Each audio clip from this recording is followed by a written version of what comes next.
O André Trigueiro, ele é autor do livro Viver é a Melhor Opção, através de um trabalho que ele fez no sentido de buscar informações sobre o suicídio.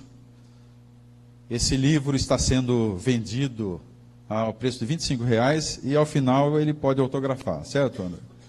O André é jornalista, ele é professor, escritor, e ele tem feito uma série de palestras no meio espírita em vários estados da federação. Eu convido, então, o André para subir aqui para falar. O tema da palestra, nós demos o título do próprio livro dele, Viver é a Melhor Opção. André. Obrigado. Boa noite a todos. Agradecendo a presença de vocês, numerosa, essa noite aqui. Lembrando que o livro citado, 100% dos direitos autorais são para o CVV. A gente não vai ficar falando a noite inteira, a hora que eu tenho aqui para falar com vocês, sobre morte. Aliás, eu não vou perder tempo aqui falando sobre morte. A gente vai falar sobre vida. Quando a gente fala de prevenção do suicídio, a gente está falando de valorização da vida. E a gente está realizando um trabalho que tem por objetivo principal quebrar o tabu em torno desse tema. Porque na área da saúde pública sabe-se que prevenção se faz com informação. Isso vale para qualquer mal, qualquer doença, qualquer morbidade. Para a gente ter saúde, a gente precisa ter informação. Eu preciso ter informação sobre os mosquitinhos que transmitem dengue, chikungunya, zika e malária, para me proteger. Como é que esse mosquito nasce, como é que ele morre, hábitos noturnos, diurnos, como erradicar focos de mosquito, para que eu e minha família estejamos livres dos problemas causados pelo Aedes aegypti ou pelo Anopheles, os mosquitinhos do mal que estão por aí. Eu preciso ter informação. Eu preciso ter informação para me prevenir de AIDS e doenças sexualmente transmissíveis, tuberculose, hanseníase, doenças coronarianas, AVC, o que seja. Informação salva vidas e promove qualidade de vida. E isso também vale para suicídio. Entretanto, ninguém, ou quase ninguém, fala sobre esse problema. Porque é um tabu. Tabu é algo que, por princípio, a gente prefere não falar sobre. Ou por motivos religiosos, sociais, culturais, superstição, o que seja. Entretanto, existe uma dor lancinante que permanece oculta aos olhos da sociedade e do governo, está fora do radar da sociedade e dos governos, que tem justificado um número elevado de casos de suicídio, e enquanto a gente continuar tratando esse assunto como um tabu, essas estatísticas vão continuar preocupando e crescendo. Alguns números foram passados pelo colega do CVV, e porque jornalista adora número, eu vou dar alguns também. Embora os números aqui não sejam propriamente bons de se ouvir, salvo dentro da perspectiva da saúde pública. Segundo a Organização Mundial da Saúde, estima-se que tenhamos por ano, no mínimo, algo em torno de 800 mil óbitos confirmados no mundo por suicídio, o que dá uma média de 2.200 mortes por dia, ou um novo suicídio a cada 40 segundos no mundo inteiro.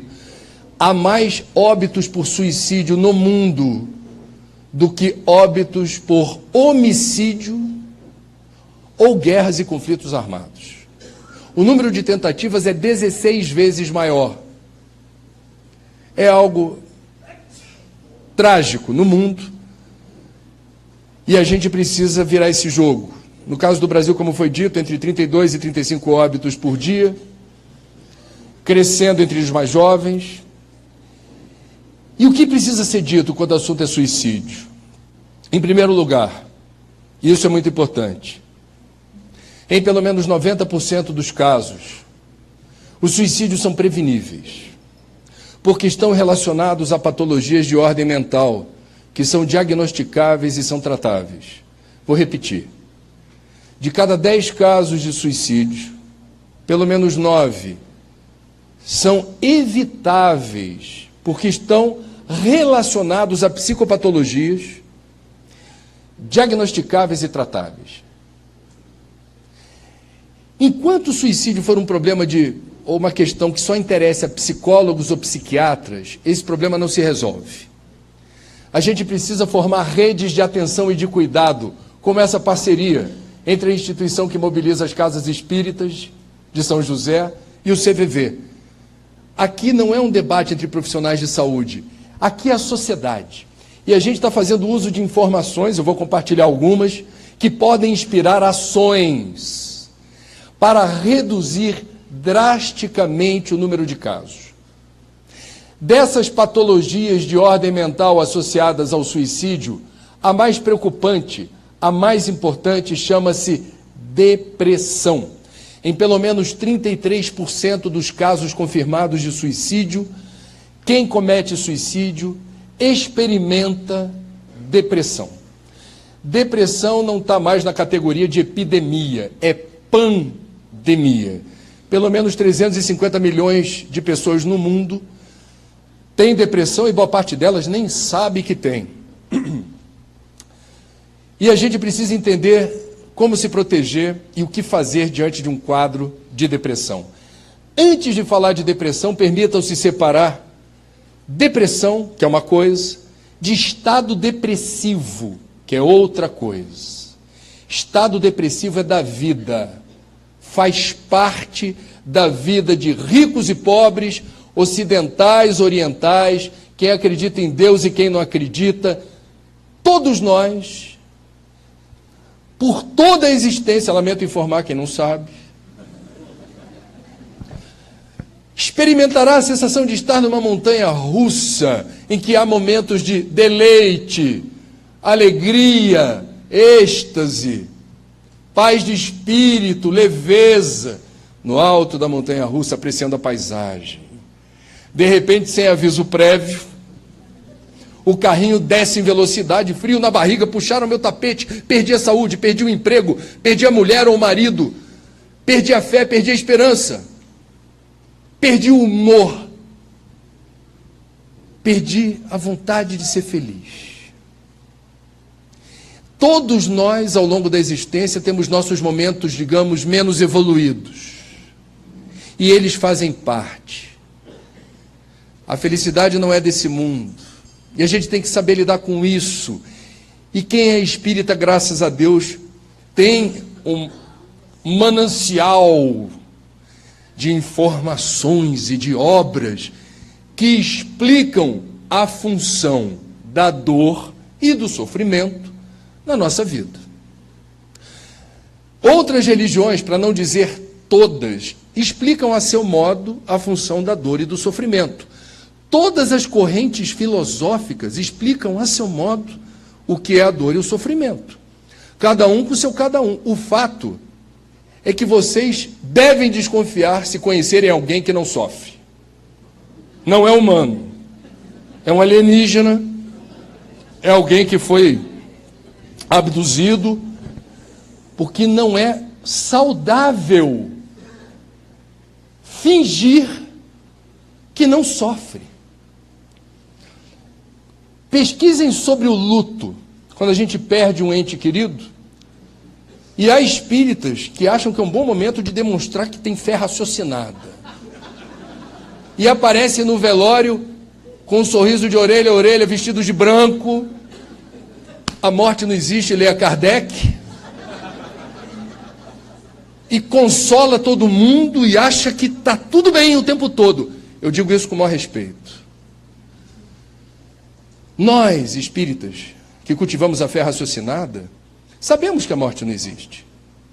Mas nós sabemos que a vida na matéria tem um ciclo que se encerra. E nós nos relacionamos com os encarnados materialmente.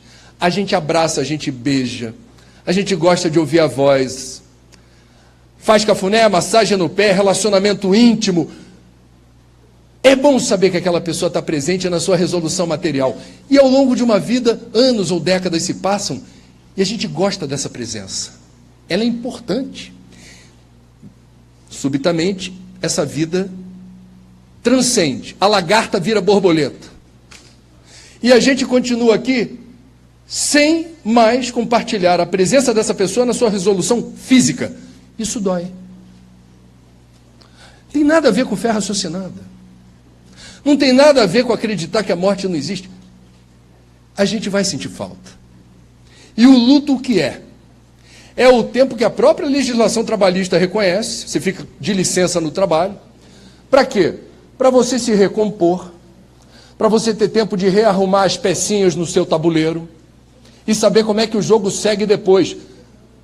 Porque alguém importante se foi. A perda dos entes queridos até hoje é o principal fator de estresse, segundo algumas pesquisas médicas. Respeitem o luto. O luto faz parte. Estado depressivo faz parte. É da vida. Depressão não. Depressão é outra coisa. Depressão é da família dos transtornos de humor e vai demandar ajuda especializada. Não brinque com isso. Se for para explicar para uma criança o que é depressão, você pode dizer assim: é uma tristeza persistente, que ela não parece não passar. E quando você não sabe qual é a causa da tristeza persistente, ela dói ainda mais.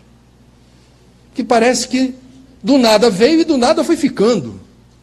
E a gente não sabe o que fazer para se livrar dela. E ela nos humilha, ela nos acanha, porque por vezes você diz: engraçado, eu estou de boa, porque eu tenho família, eu tenho emprego, eu tenho uma situação razoável, social, financeira. As pessoas dizem que eu sou uma pessoa de sorte por eu estar casado com fulano ou cicrano. Entretanto, eu estou me sentindo na areia movediça. E isso leva muita gente com depressão a esconder essa dor dos outros, porque parece vexatório sofrer sem que você reconheça a causa. Meus amigos, a depressão é um abalo na bioquímica do cérebro. As sinapses cerebrais ficam comprometidas, prejudicadas. Existem vários tipos de depressão, uma enorme variedade de manifestações depressivas. Quem experimenta uma tristeza persistente deve procurar ajuda. Não caiam na cilada, confrades espíritas, de achar que é uma questão de pouca fé. Que tem gente por aí que acha que um bom passe, uma água fluidificada bem calibrada, a leitura das obras básicas, haverá de dar um up no seu astral. Se fosse uma questão de fé, eu vou citar aqui 2 religiosos conhecidos em território nacional que tiveram a coragem de declarar de público que são portadores de depressão. Padre Marcelo Rossi e o Fábio de Mello, mais recentemente. Não é uma questão de perda de fé. Me perdoem. Não tem nada a ver com fé. Nos estágios mais avançados de depressão, não coloca isso como uma condição para ter ou não vulnerabilidade à depressão. É outra coisa. E precisa de ajuda especializada. E como é que eu reconheço a melhor terapia, o melhor enfrentamento do problema? Precisa ter um bom diagnóstico. Na era do Google, não sei se tem médico aqui, médicos presentes, eu suponho que já entrou pessoas no seu consultório autodiagnosticadas. Eu vi no Google, doutor, eu estou com uma tristeza persistente, eu estou com depressão. As pessoas se autodiagnosticam com a ajuda do tio Google, chegam no consultório e já dão o dever de casa. Me diz o que eu tenho que fazer. Um bom médico haverá de aplicar um bom questionário, uma anamnese detalhada para checar. É depressão mesmo? Vou contar uma história real. Rio de Janeiro, um médico gabaritado recebe em seu consultório um empresário bem-sucedido que chega com o diagnóstico. Estou com depressão, me ajuda. Só pode ser. Já fiz o checklist. Minha vida está toda ótima e eu estou me sentindo mausíssimo. Me ajuda. Eu vou resumir a história. O médico não se rendeu à falácia do paciente autodiagnosticável e, ao aplicar o questionário, perguntou: onde é que você mora no Rio de Janeiro? Ele disse o bairro. Perguntou: casa ou apartamento? Casa. Água encanada ou do poço? Do poço. Confias? Não, fazemos análise laboratorial de 2 em 2 anos. Eu quero que faça agora outra. E seguiu a anamnese. Resumo da ópera: veio o resultado do exame laboratorial da água do poço, saturada de ameba, um parasita. O corpo desse empresário, bem-sucedido, era uma colônia ambulante de parasitas drenando o fluido vital. Avassaladoramente. Esse homem não tinha depressão, esse homem não tinha energia. Ele ligou depois para agradecer o médico, dizendo: doutor, estou ligando para agradecer que aquele vermífugo mudou minha vida. Cuidado com automedicação e com autodiagnóstico. Procurar um profissional de saúde, um médico, que consiga rastrear. Não é tão simples, mas a gente nunca soube tanto sobre depressão. É uma palavrinha nova da década de 1930. Antes disso, não é que não havia depressão, não havia ciência mapeando depressão como hoje. Eventualmente, recomenda-se o tratamento, ou faz parte do tratamento, o uso de alguma medicação, eventualmente. A terapia psicológica é importante. Quem já fez...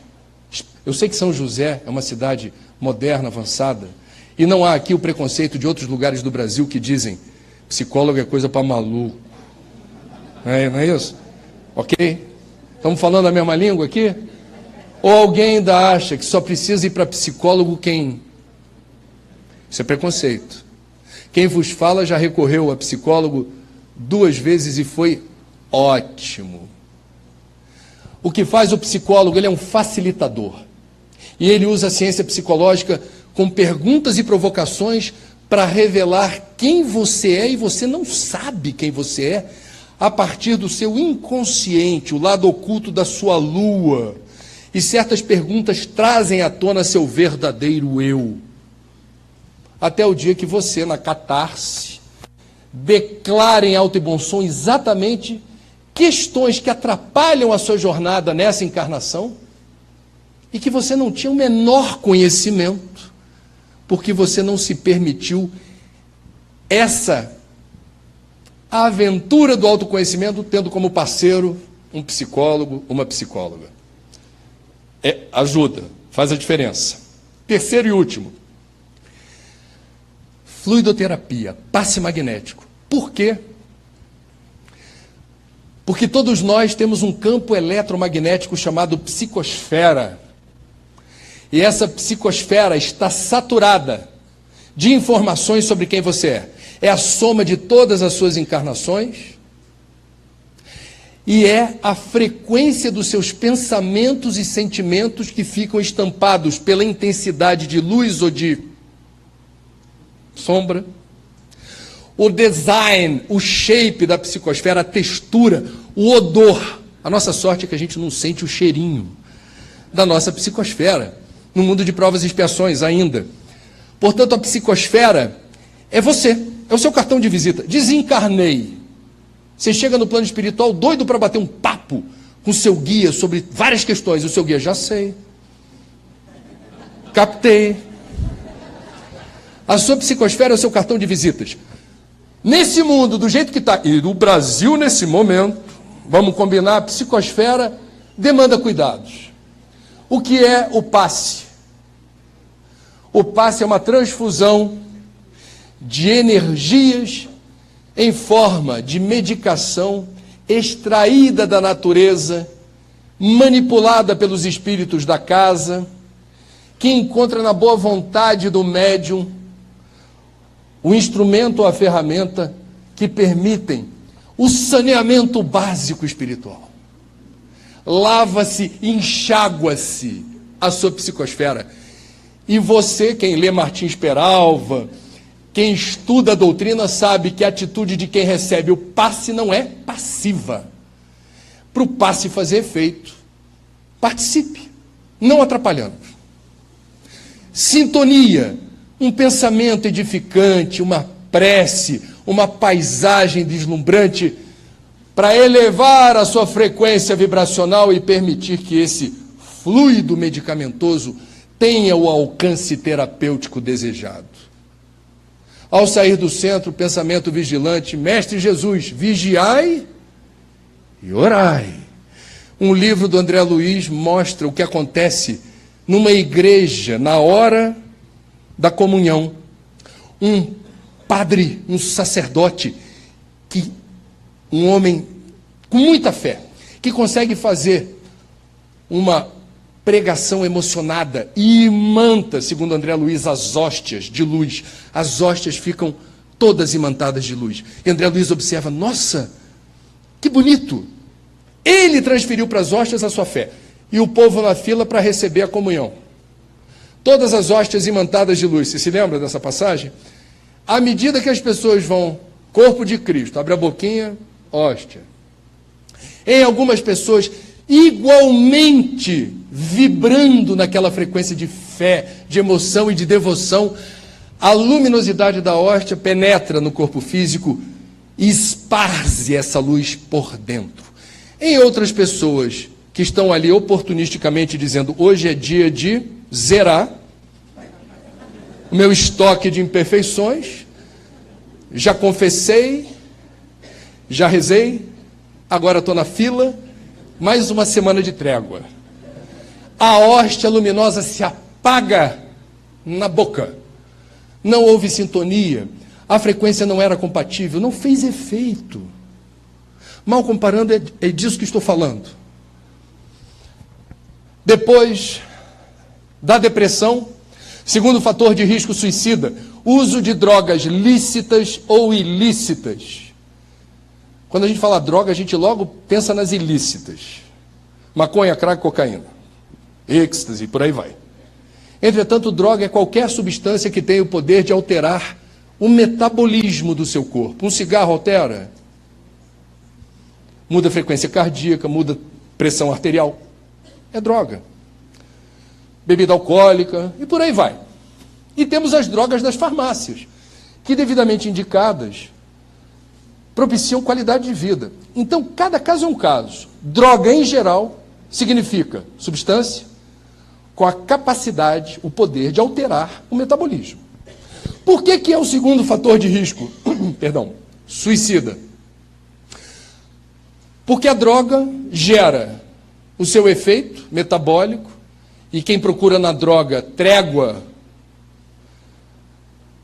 no lado mais difícil da montanha-russa, encontra sim recompensa, mas essa recompensa é tragicamente passageira e imediatamente mergulha, quando passa o efeito da droga, naquele momento de extrema dificuldade por não ter mais o prazer provocado pela substância. Resultado, perda da autoestima. Quando a gente fala sobre o problema das drogas no Brasil, eu estou falando do país campeão mundial de farmácia, onde um esporte muito popular é a automedicação. E um fenômeno que no livro a gente aborda é o da medicalização da dor. Eu não quero sofrer, eu não posso sofrer. É melhor ser feliz o tempo todo, é melhor rir, é melhor estar de bem com a vida. Porque quando eu estou triste, ninguém me dá bola, diz que eu sou chato, me exclui do grupo. É ou não é? Você não sorrir, você não ter humor o tempo todo, você não ser o cara engraçadinho, faz de você alguém preterido no grupo. Medicalização da dor, o que é? Eu quero tomar alguma coisa que faça eu dormir como uma criança, que afaste de mim a sensação de dor e de sofrimento que me deixa como eu estou me sentindo agora. E aí você está no elevador em São José dos Campos, você vai parar no 6º andar, o elevador está cheio. Até chegar no 6º andar, você ouve uma conversa que não é com você, de uma criatura falando com a outra. Eu estou dormindo como um bebê graças àquelas gotinhas mágicas.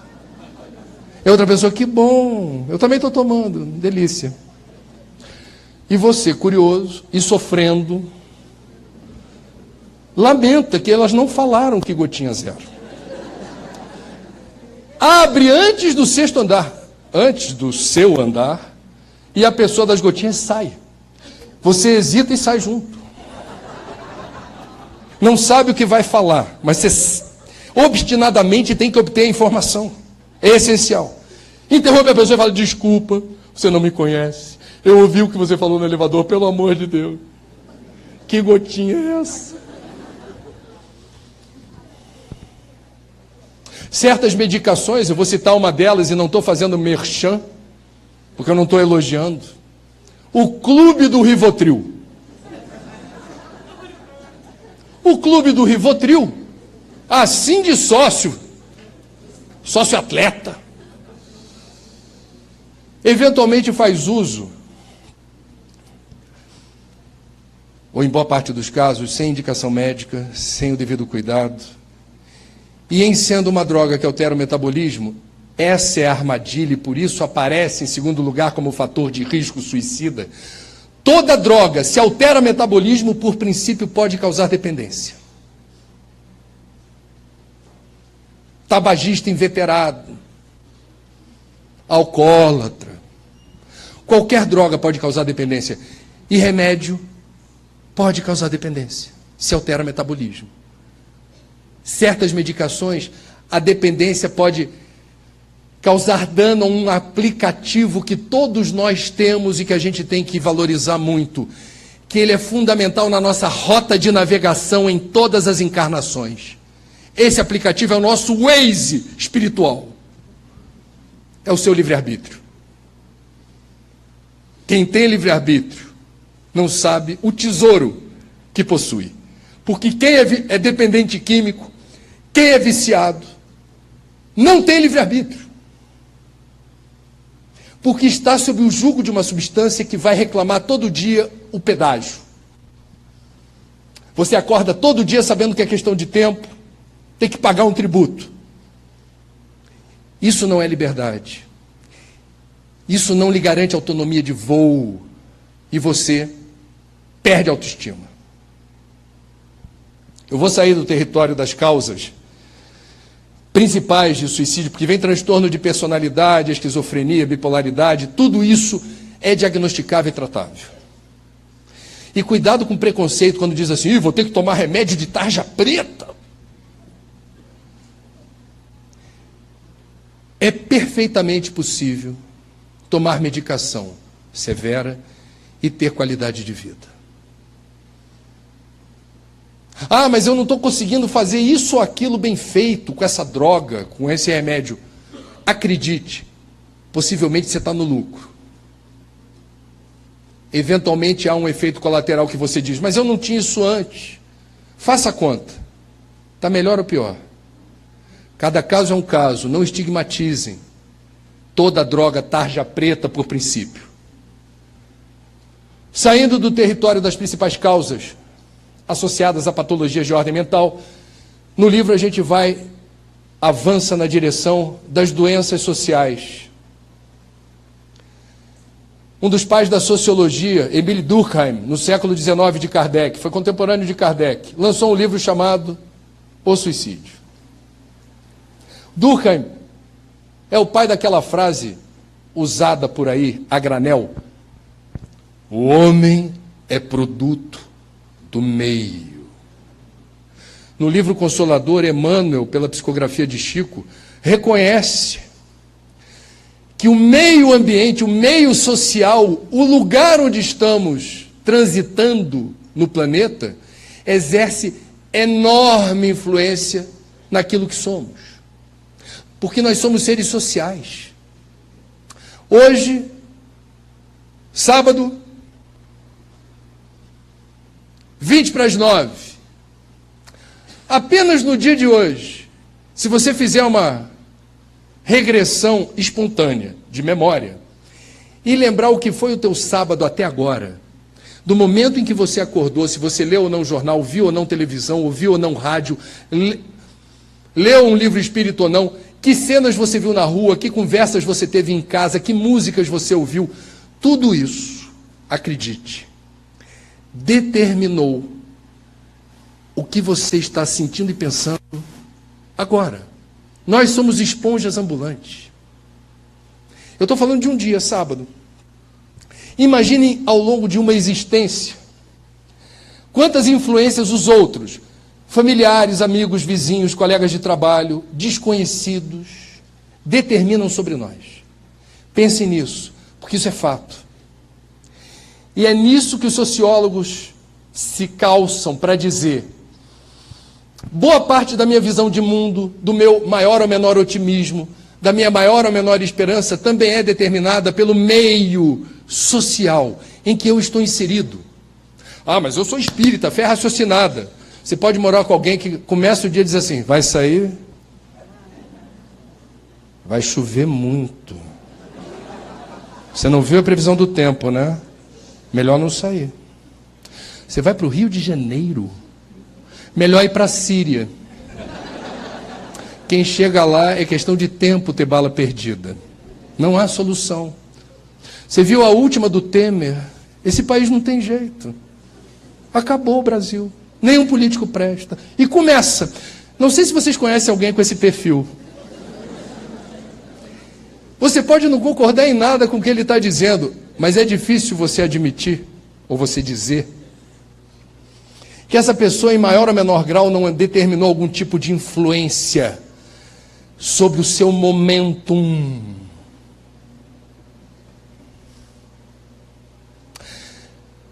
A gente precisa prestar atenção.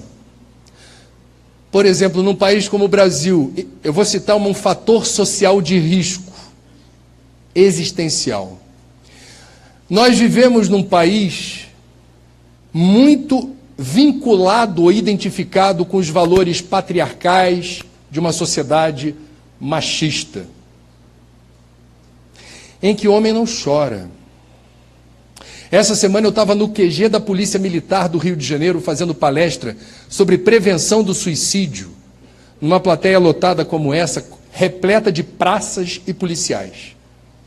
O índice de suicídio nas corporações militares é elevadíssimo. Acesso às armas, acesso aos meios. E eu sei, e coloquei para eles: vocês são treinados para serem super-heróis, forjados na bravura, na coragem, no destemor, para enfrentar, sabe lá Deus o que está por aí.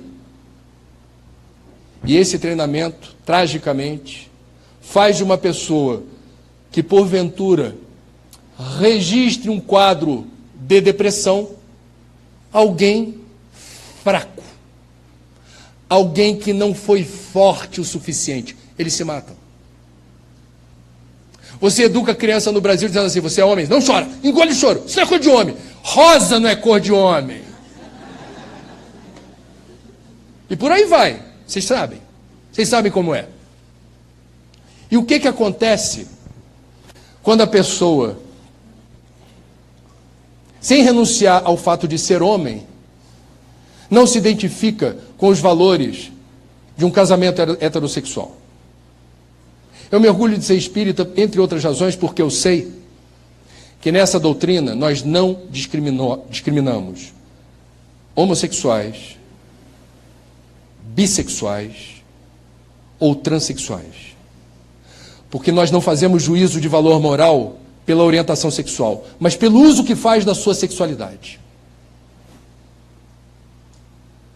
Esse país discute cura gay. Pensem, o que é ser alguém no Brasil que não se identifica com uma relação heterossexual? É alguém que pode ser discriminado em casa, em família, entre os amigos, na escola, na rua, no trabalho, na universidade.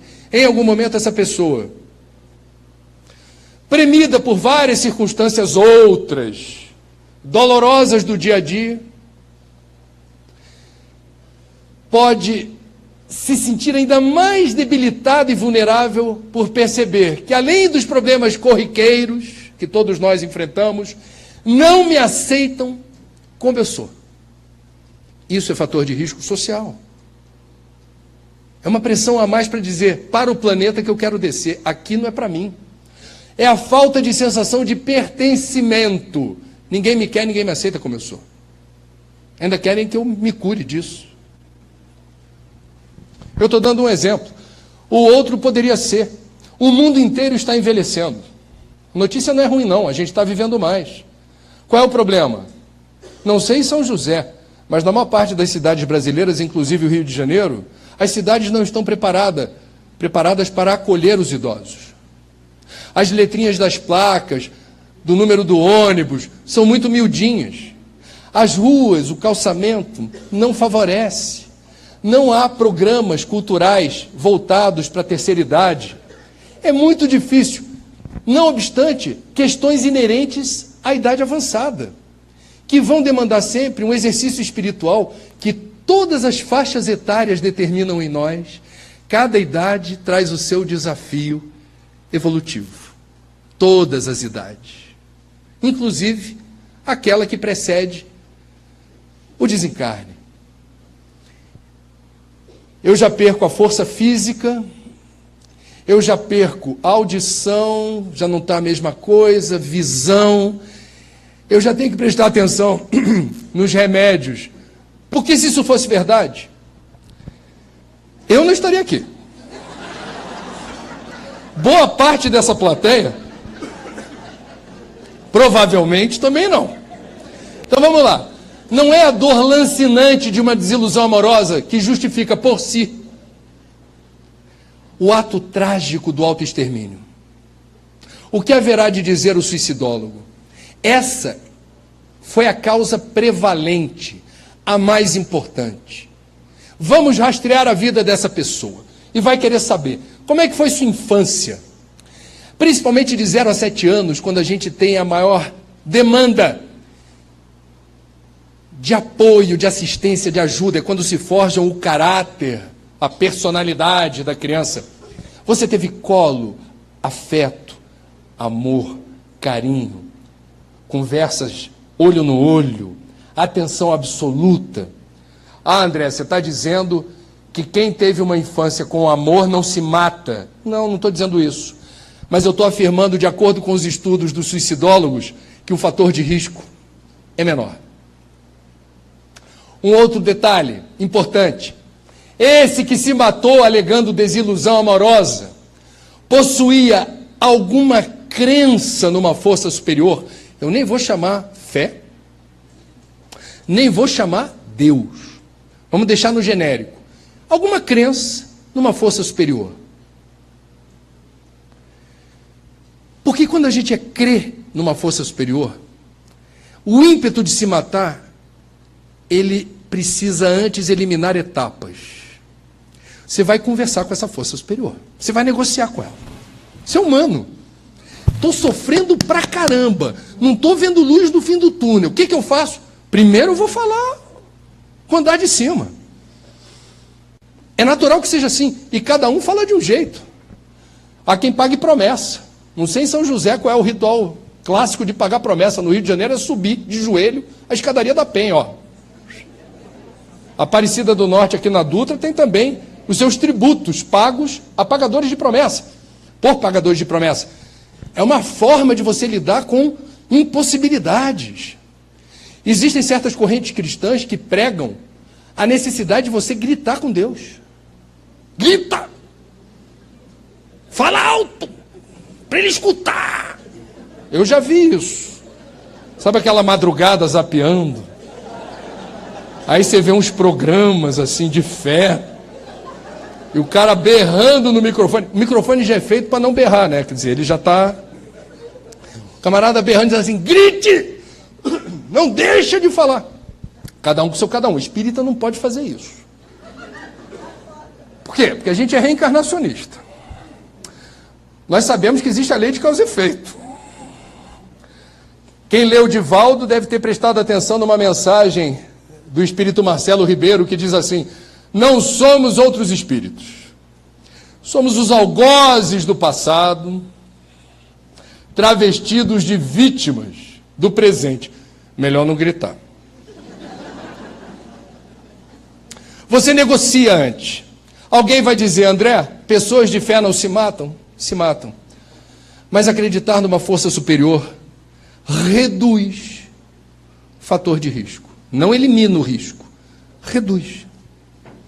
Meus amigos, Espiritismo. O Espiritismo e todas as grandes religiões e filosofias espiritualistas do Oriente e do Ocidente que divergem em vários aspectos teológicos sobre Deus, universo, figura de Jesus, etc. São várias as diferenças. Todas essas religiões e tradições convergem afirmando a mesma coisa quando o assunto é suicídio. Isso é interessante. Eu, se fosse ateu, materialista ou agnóstico, ficaria preocupado ao descobrir que todas essas religiões e tradições dizem a mesma coisa a respeito do suicídio. Em nenhuma hipótese, o suicídio representa alívio ou solução para os problemas. A doutrina espírita é aquela que compartilha o maior número de detalhes, de pormenores sobre a realidade do suicida no plano espiritual. E creiam, cada caso é um caso, porque a gente que tem preguiça de estudar, bota logo o suicida num umbral, ardendo no mármore do inferno, da mesma forma e do mesmo jeito. Cuidado com a generalização. Quando a gente lê O Céu e o Inferno, o capítulo de O Céu e o Inferno que Kardec entrevista vários suicidas, vocês podem prestar atenção que eles não têm a mesma descrição da experiência deles no plano espiritual. Então, cuidado na hora de vaticinar o mesmo destino para todos os suicidas. Cuidado, não é assim. Entretanto, repito, em nenhuma hipótese haverá alívio ou solução. Primeiro infortúnio do suicida, não morreu. O colapso orgânico determinou um corpo sem vida. Mas ele continua vivo, portanto, aquela dor lancinante, aquele sofrimento atroz, não deixou de existir, não cessou. Isso gera arrependimento. Outro problema, as pessoas que ele deixou aqui, familiares, amigos, parentes, vizinhos, colegas de trabalho, quem nutria pelo suicida carinho, amor, respeito, afeto, sofre com a informação, com a notícia da morte, nesses termos trágicos, e para nós espíritas, pensamento tem força e direção, não é uma abstração. Portanto, os entes queridos, ao sofrerem e lamentarem a morte do suicida, direcionam a ele esse sentimento.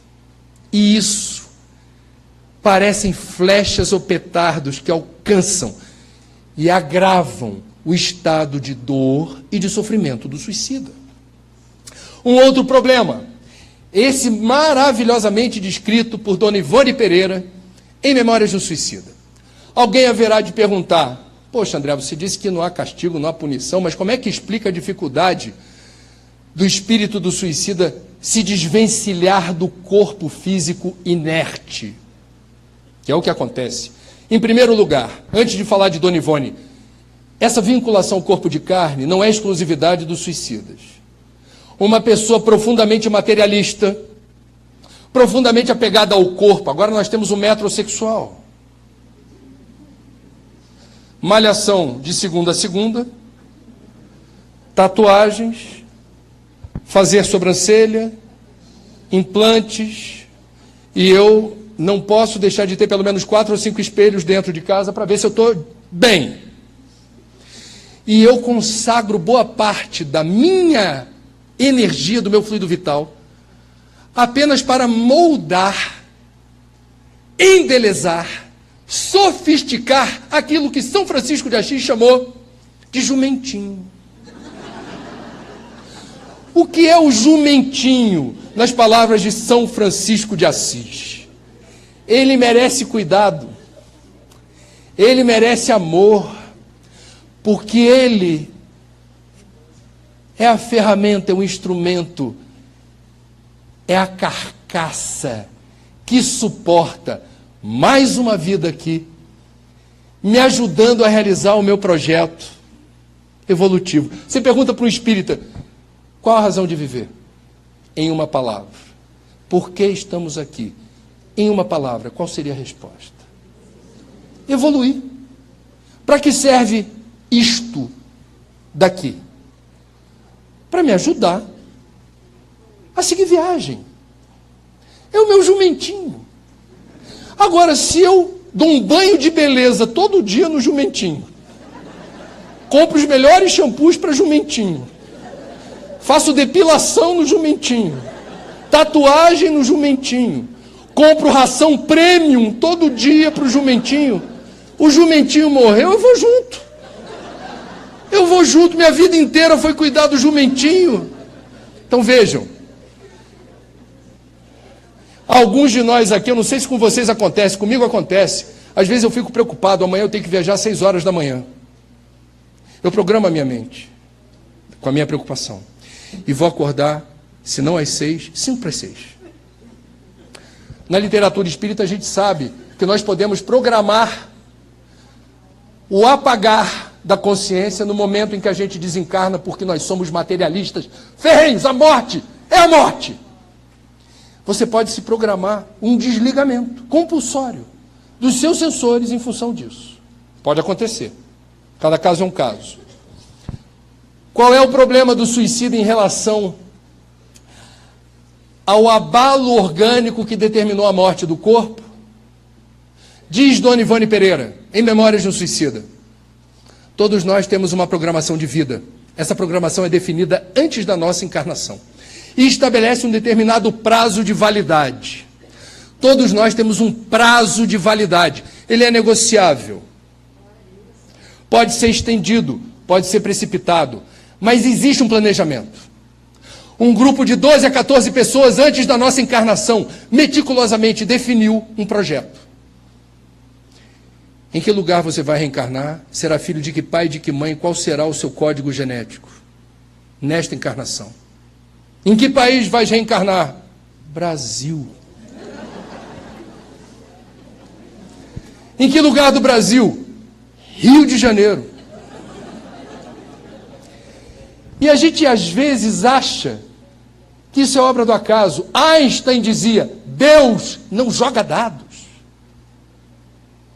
E no meio do pacote determinista da encarnação, está lá: por quantos anos você vai sustentar a tua carcaça? Com o combustível da vida que nós espíritas chamamos de fluido vital. O que faz o suicida? Ele precipita o retorno à pátria espiritual, não para onde ele gostaria de ir. Ele precipita o retorno. Ele aborta um projeto. O fato de abandonar o projeto não lhe livra das injunções da natureza, posto que a programação não era essa. Ninguém nasce para se matar.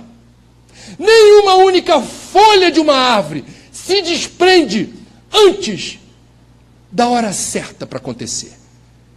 E não somos nós que determinamos o momento de partir. Quem precipita, o livre-arbítrio é soberano. Ah, Deus é contra o suicídio. Deus não é contra nem a favor, ele está a favor da evolução. O livre-arbítrio é soberano. Se você escolheu, arque com as consequências. Isso é lei de causa e efeito. E faz parte do pacote de aprendizado espiritual. Se não foi bom para você a experiência do suicídio, caberá a você reciclar as suas convicções. Numa encarnação futura, será espremido pelas mesmas circunstâncias dolorosas. E tomara que você faça a escolha certa, porque evolução é mérito pessoal e intransferível. Ninguém evolui pelo outro. Livre-arbítrio é soberano. Essa pessoa que decidiu se matar e comete suicídio, ela abortará um projeto e haverá um estoque residual de fluido vital. Ela estava programada para viver mais. Isso não foi possível, porque ela não quis. E o que se faz com esse resíduo de fluido vital? Nada. Ele continuará interligando corpo físico e o espírito. haverá uma ressonância magnética, comunicando o estado de putrefação e irradiando essa experiência para aquele que já se encontra na condição de desencarnado, entretanto, não de desvinculado. Dona Ivone diz que não há palavras para descrever isso. Lamento estar trazendo essa informação para vocês, mas é meu dever fazê-lo. Até porque essa plateia não tem só encarnados. E temos aqui um grupo de desencarnados suicidas, que precisam ouvir de encarnado o que acontece quando se comete esse equívoco, esse erro. No livro a gente mostra uma entrevista de Chico Xavier, dada a Hebe Camargo, em que Chico diz: há um outro problema que o suicida haverá de enfrentar. Dependendo do método empregado para se matar, haverá um abalo no corpo, a causa mortes, esfacelamento do centro nervoso. Não houve só um abalo no corpo de carne. A matriz espiritual, o perispírito, registrará uma sequela exatamente no ponto onde se deu o esgarçamento do colapso orgânico. Significa que essa sequela perdurará no plano espiritual até que numa encarnação futura, num outro corpo de carne, a matriz espiritual, que é o perispírito, usará o corpo de carne como fio terra. E essa sequela espiritual será transportada para o corpo de carne. O que disse Chico? Certos casos de idiotismo ou loucura, não todos, certos casos de idiotismo ou loucura têm origem num dano, numa sequela causada aqui. Diz Chico: tem gente que leva tombos horrorosos, cai de um prédio de 7 andares e não morre. E tem uma pessoa que cai da cadeira, quebra uma parte da espinha e fica tetra ou paraplégica. Que parte da espinha foi essa? A parte em que você subtraiu a existência pelo método do enforcamento, quebrando o pescoço. Aquela parte ficou sequelada e vulnerável. Ah, caí, torci o pescoço. Não, não torceu não, quebrou. Outras pessoas poderiam só torcer. Contigo foi diferente. Porque você é herdeiro de si mesmo. E você fragilizou uma parte do seu corpo com repercussão no perispírito. Certos problemas respiratórios, não associados a tabagismo, em que a pessoa é acometida de um problema terrível no sistema respiratório, pode ter origem em afogamento ou inalação de gás. Vejam, meus amigos, o que eu estou querendo dizer. Um ato impensado, no auge de um desespero, que seria passageiro, leva muitos de nós a uma precipitação que tem uma demanda de tempo e de energia para se resolver, que pode atravessar 1, 2, 3 encarnações. Não vale a pena. Não é a melhor opção. Eu vou encerrar lembrando um episódio que teve lugar na Olimpíada de Los Angeles, no ano de 1984, nos Estados Unidos, que entrou para a história por ser a primeira Olimpíada em que se promoveu a maratona feminina. Foi a primeira vez na história dos Jogos Olímpicos que mulheres participaram da mais nobre competição da Olimpíada. Último dia dos Jogos, imaginem o estádio olímpico cheio, a multidão esperando a história acontecer. Quem haverá de chegar primeiro? E as primeiras competidoras adentram o estádio e são aplaudidíssimas, veneradas, heroínas. A medalha de ouro passou ovacionada, prata, bronze, aplausos protocolares para quem veio depois. E as retardatárias iam entrando no estádio, aquele aplauso cada vez mais michuruca. Vocês devem se lembrar do que eu vou dizer. Subitamente, adentra o estádio, a competidora da Suíça, uma senhora bem magrelinha, com uma viseira baixa, e ela entrou no estádio, trôpega. Se a gente a visse aqui, provavelmente a gente teria dó, achando que ela estivesse embriagada. Ela não conseguia sequer andar direito, acometida de cãibras terríveis. Ninguém no estádio acreditava que aquela moça pudesse chegar à linha, cruzar a linha de chegada. Tamanha aflição de cada passo que ela dava. Era algo tão ostensivo que um voluntário do Comitê Olímpico Internacional foi autorizado a ficar do ladinho dela. Não podia tocar, senão ela era desclassificada, não podia falar com ela, senão ela era desclassificada. O que ele estava fazendo ali? Se ela caísse, a gente não vai deixar ela se esborrachar e se ferir no chão. E assim, progressivamente, ela foi andando passo a passo, sendo ultrapassada por outras retardatárias, e ela progressivamente, lentamente avançava na direção de seu objetivo, que era cruzar a linha de chegada. À medida que ela progredia, o público começou a esquecer tudo o que mais acontecia no estádio e focar a atenção nela, e começou a acompanhar cada passo dela com palmas. Isso está no YouTube. Sport TV chegou a fazer, na época dos Jogos Olímpicos, ano passado, um documentário com ela. Batendo palmas, dando força. E isso foi num crescendo. Aquilo virou uma torcida única. As redes de televisão que estavam transmitindo outras coisas fecharam o link no estádio dizendo: aqui está acontecendo algo fora do script. Aqui está acontecendo algo inédito na história dos Jogos. É uma desconhecida, mas o estádio tomou as dores dela e está empurrando ela para a linha de chegada. E palmas, e vai, continua, gol, gol, gol! 50 metros, 30, 20, e ela cada vez, o pessoal não cai, pelo amor de Deus. 5 metros, 3, 1. Quando ela cruza a linha de chegada, parece gol em estádio de futebol lotado, ela desmorona. E não apenas um voluntário do COI, um grupo de 5 ou 6, segura, leva para o departamento médico e aplica os primeiros socorros necessários. Ela desmaiada. Por que que numa casa espírita, no encerramento do Setembro Amarelo, numa conversa sobre prevenção do suicídio, eu trago a história de uma competidora que, aos trancos e barrancos, movida por muita dor e ao mesmo tempo obstinação, cruza a linha de chegada. Meus amigos, na minha percepção, todos vocês aqui e eu somos maratonistas da vida.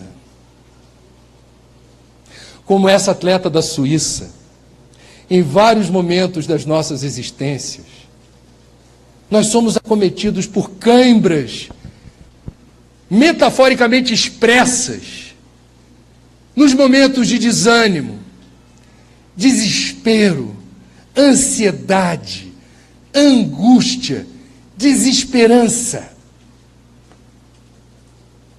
Não conseguimos perceber luz no fim do túnel.